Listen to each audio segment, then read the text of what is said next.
All right, what is up, everybody? Matt here, back again with another video for you. Today we're going to be taking a look at the instrumental soundtracks I have in my collection. Sorry, it took me a minute to think about what to call these things. So these are soundtracks that are scores. That's the word I was looking for. This is my film score collection on vinyl. The film scores, for me, buying them on vinyl is so tricky because, you know, some scores, it's like one or two tracks are really good, but the rest is kind of like meh. So for me to pick up a soundtrack on vinyl that's just a score, that's just instrumental, is kind of difficult for me because I really have to like everything in it. First up here, we got Coraline. This is a fantastic soundtrack done by the amazing Bruno Koulis, and an original song by They Might Be Giants. They Might Be Giants was actually going to do the whole film, and that fell through, which kind of sucks because the one song in here that they do is really good. Escape from New York, probably my...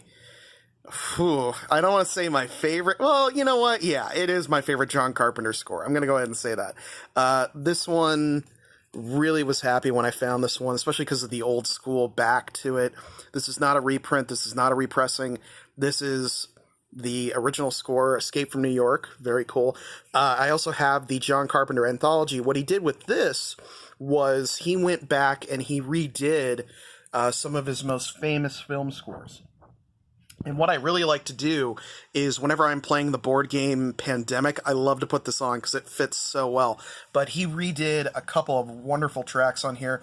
The In the Mouth of Madness is so great. If you haven't seen that movie, check it out. The Christine track is so good.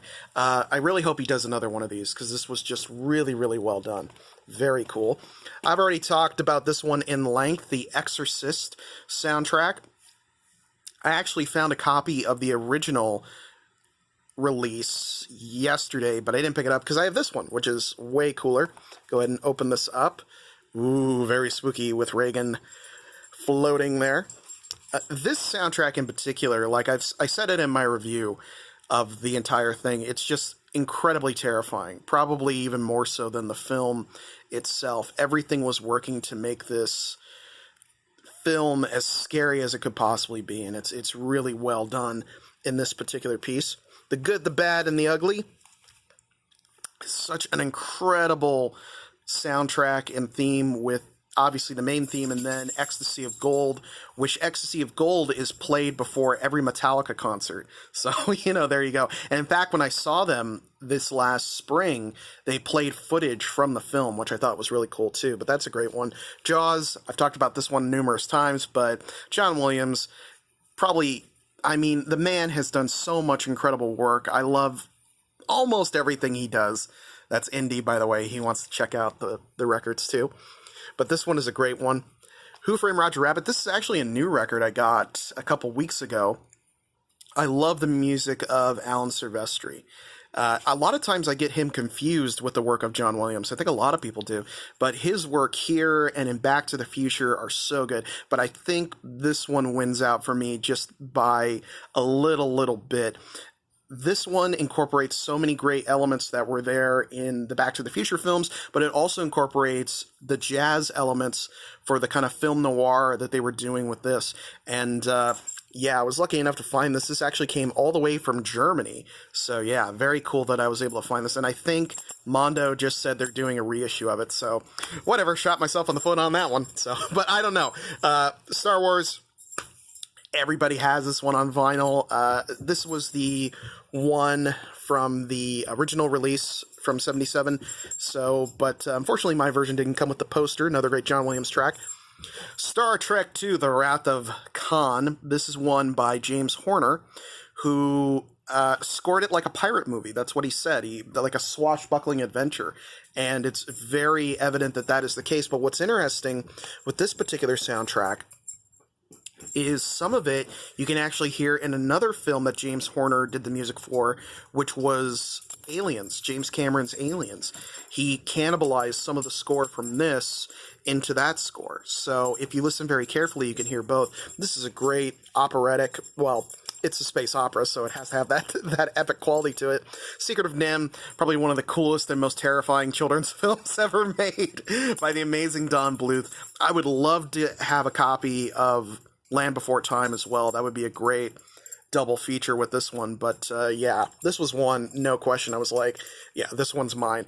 Secret of NIMH, probably one of the best non-Disney animated films ever made. And Don Bluth, if you haven't looked up his stuff or read about like his style of filmmaking, it's really, really interesting because like he talks about how you can show scary stuff to kids, but as long as you put it on a happy ending, it's okay.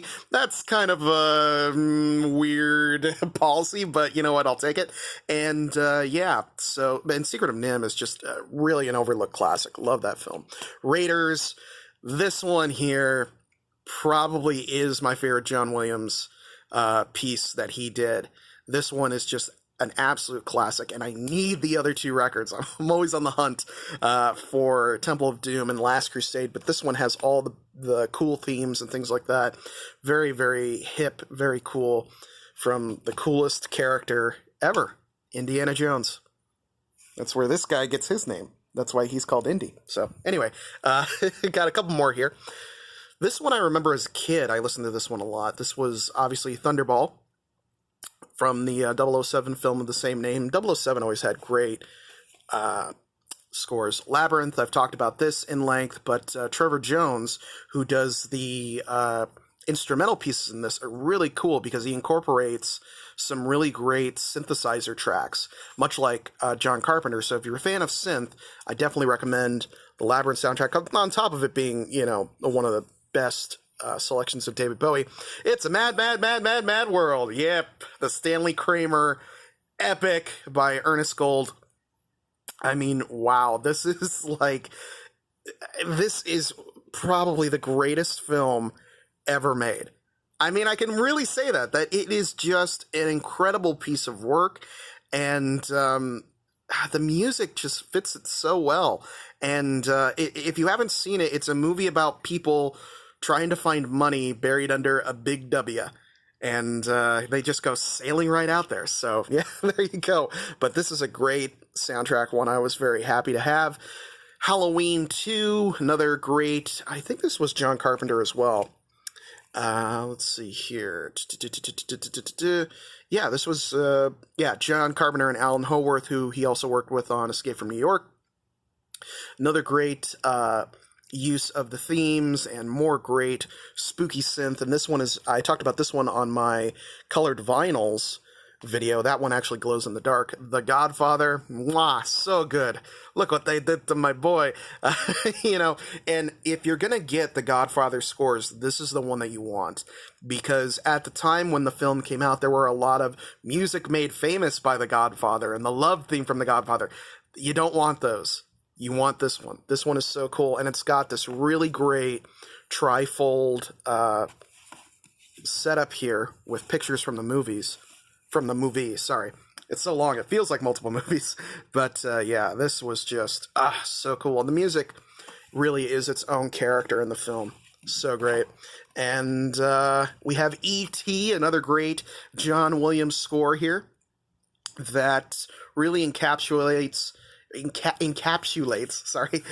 the magic of the original film. I love the flight score. It's so cool.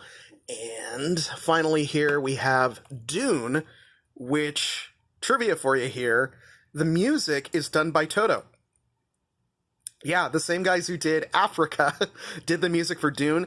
I'm actually probably going to do a more in-depth review of this particular score just because the story behind it is so weird and out there. I mean, but what can you expect from a film by David Lynch about a alien race living on a planet made of spice ruled over by giant worms? And I am butchering the story there. But yeah, this was a weird soundtrack. It's got excerpts from the film in there, so it's like one of those read-along records at times, but it's like so bizarre. But those are all the film scores I have in my collection. What do you guys think? Leave your comment below. What am I missing from my collection is probably a better question. So, thank you guys so much for watching. I will see you guys next time. And don't forget to help support this channel by liking, sharing, commenting, and subscribing. And I will see you guys again next time.